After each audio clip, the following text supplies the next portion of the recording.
ஓம் சைராம், ஜெய் சைராம். என் அன்பின் பிரியமே, உன்னை சுற்றி இருப்பவர்கள் திடீரென தாழ்ந்து போகும்போதும் விழும்போதும் அழும்போதும் அது அவர்கள் கர்ம வினையால் வந்தது என்பதை உணர்ந்து அமைதியாக இரு. எதை பார்த்தும் நீ பயப்படாதே. நான் எதுவரை உன் அசைக்க முடியாத நம்பிக்கையாக இருக்கிறேனோ அதுவரை உனக்கு எந்த தீங்கும் வராது. உன் கரங்கள் கால்கள் திடப்படுத்தப்படும். உன்னை நம்பி வருபவர்கள் யாராக இருந்தாலும் மனப்பூர்வமாக உதவி செய். திரும்ப வரும் என பலனை எதிர்பார்க்காதே. உன்மேல் பொறாமை உள்ளவர்களை பார்த்தும் உனக்கு விரோதமாக பேசி திரிபவர்களை பார்த்தும் நீ பயப்படாதே. என்னை மீறி யாரும் உன்னை நெருங்க முடியாது. இந்த உலகமே ஒன்று திரண்டு உனக்கு எதிராக துன்பம் இழைக்க முயற்சி செய்தாலும் உன் தந்தையான நான் உனக்கென எழுதியது மட்டும்தான் உன்னை வந்து சேரும் என்பதை நீ உறுதியாக நம்பு. வாழ்க்கையில் நினைத்தது கிடைப்பதற்கும் கிடைக்காமல் இருப்பதற்கும் அவரவர் கர்மாதான் காரணம். நிர்ணயிக்கப்பட்ட விஷயங்கள் என்பது நிஜமான உன் வாழ்வில் நடப்பவை.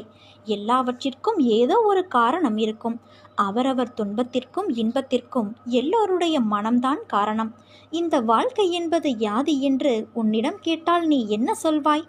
நீ சொல்லும் பதிலிலிருந்துதான் என் லீலையின் அடுத்த பெரும் பங்களிப்பு உன் வாழ்வில் நடைபெறும்.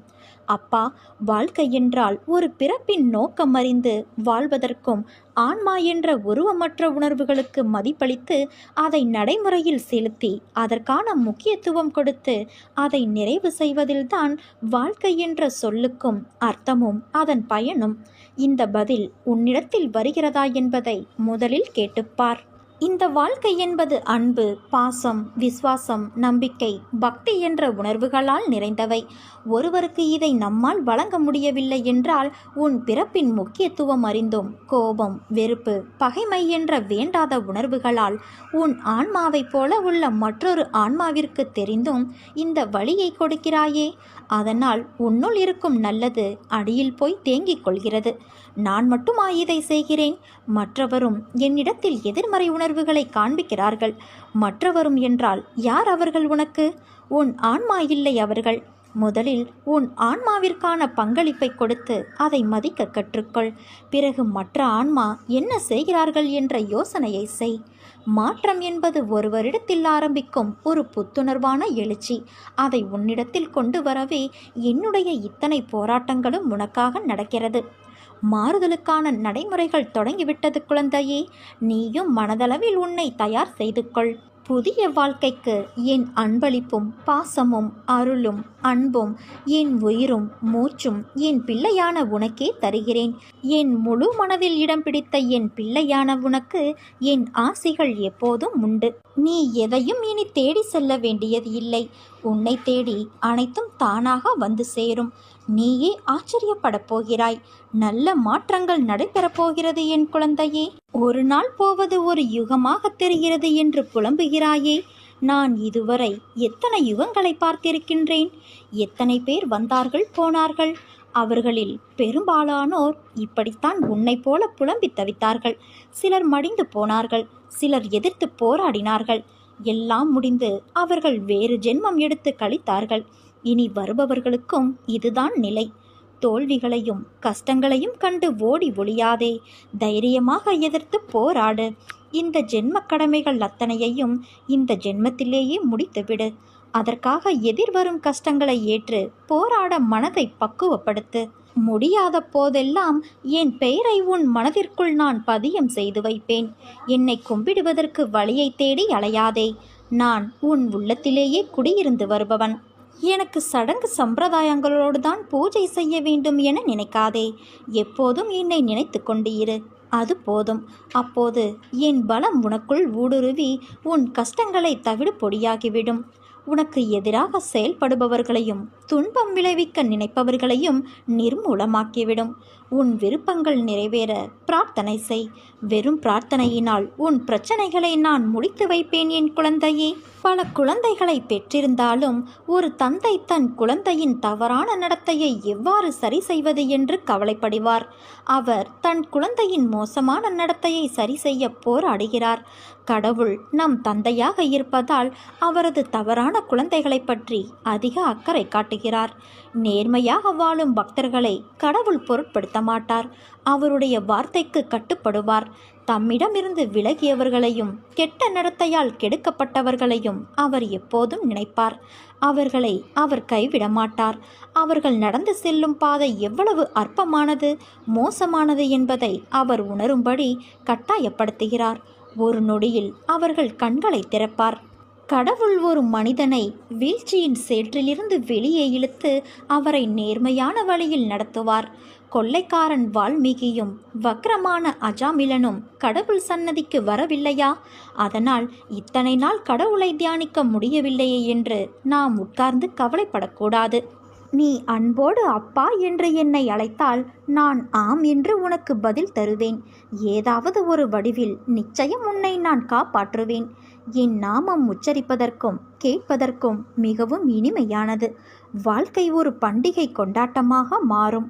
நீ பயப்படாதே, நான் உன்னோடு இருக்கிறேன். எப்போது எங்கே நீ என்னை நினைத்தாலும் நான் உன்னோடு இருப்பேன். இதை நன்றாக நீ நினைவில் வைத்துக்கொள். நீ ஆசைப்படும் ஒன்று உன் கையில் கிடைக்கப் போகிறது. மிகவும் சந்தோஷப்படுவாய்.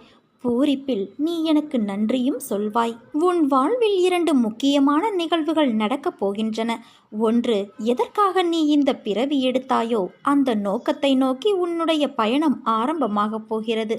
2, உன்னுடைய மிக முக்கியமான கர்மவினை ஒன்று தீரப்போகிறது.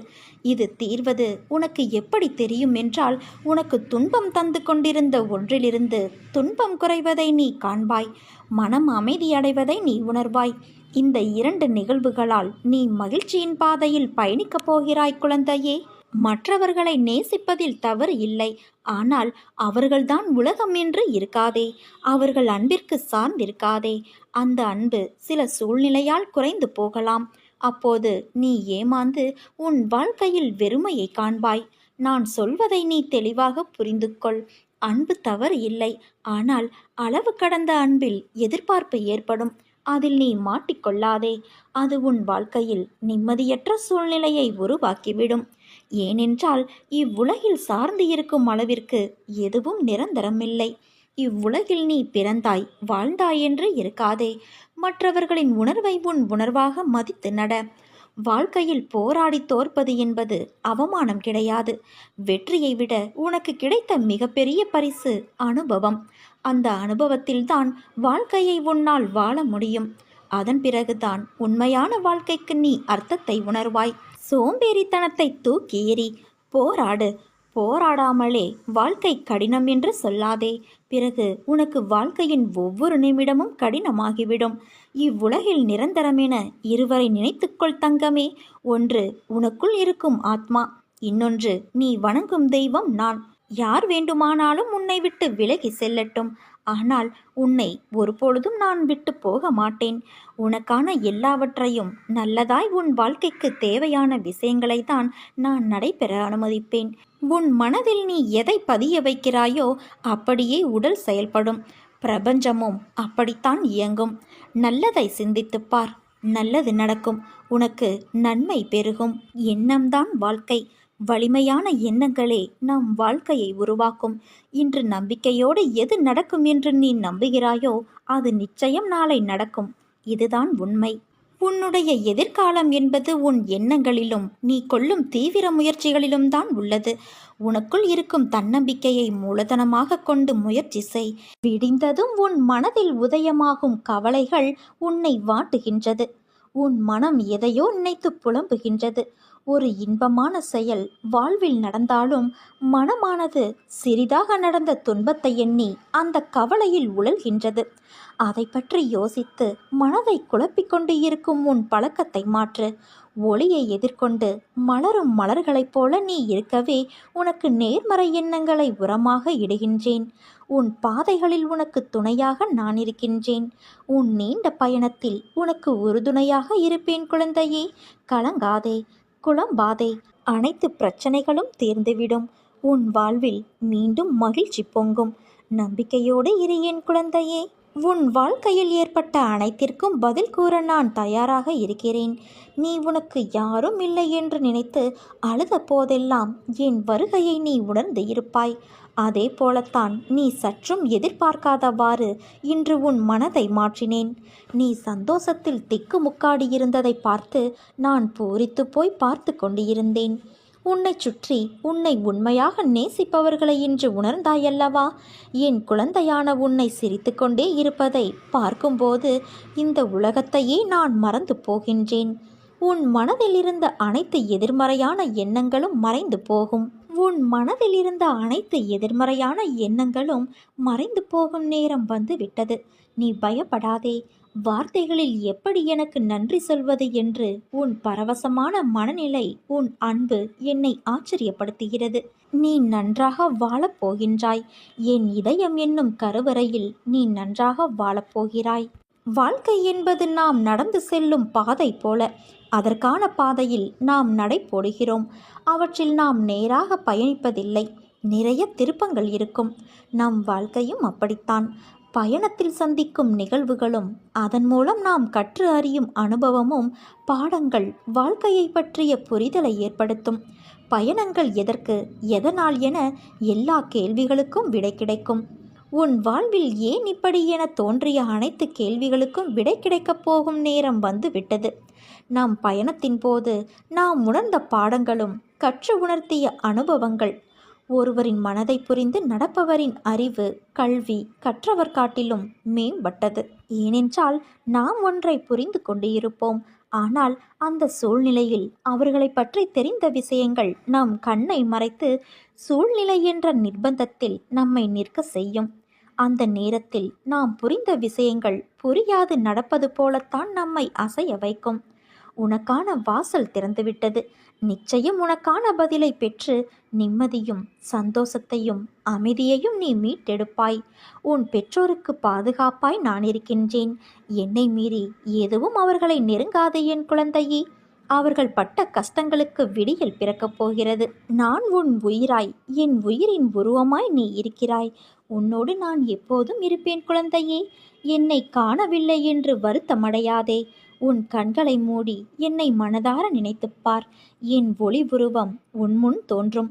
உனக்கான அனைத்து பதில்களையும் தகுந்த நேரத்தில் நான் தருவேன் என் குழந்தையே. என் அருளும் ஆசையும் எப்போதும் உனக்கு உண்டு. நீ எங்கிருந்தாலும் எதை செய்தாலும் அவை எல்லாவற்றையும் நான் அறிவேன். உன்னை ஆட்டுவிப்பவன் நான். எல்லாவற்றையும் படைத்து காப்பதும் நான் தான். உலகத்தின் ஆதாரம் நான். எவன் என்னை மனதார நினைக்கிறானோ அவனுக்கு எப்போதுமே துன்பம் நேராது. எத்தனையோ துன்பங்களை கடந்து வந்த உனக்கு இது ஒன்றும் புதிது இல்லை. இதையும் நீ கடந்து செல்வாய். இதற்கும் என் துணை உனக்கு நிச்சயம் உண்டு என் செல்வமே. நீ என்னிடம் நேற்று பிரார்த்தனை செய்யும் போதே உன்னால் முழு மனதாக பிரார்த்தனை செய்ய முடியாமல் கவலையோடும் குழப்பத்தோடும் இருந்தாய். நடப்பது எல்லாம் உனக்கு குழப்பத்தையும் அச்சத்தையும் தருகிறது என்று சொல்லி வேண்டினாய். உன் குழப்பங்கள், பிரச்சனைகளை இன்று நான் தீர்த்து வைக்கிறேன் பிள்ளையே. நேர்மறை எண்ணத்தோடு உன் வாழ்வில் நீ விரும்பிய மாற்றத்தை பற்றி நீ மகிழ்ச்சியாக சிந்தனை செய்.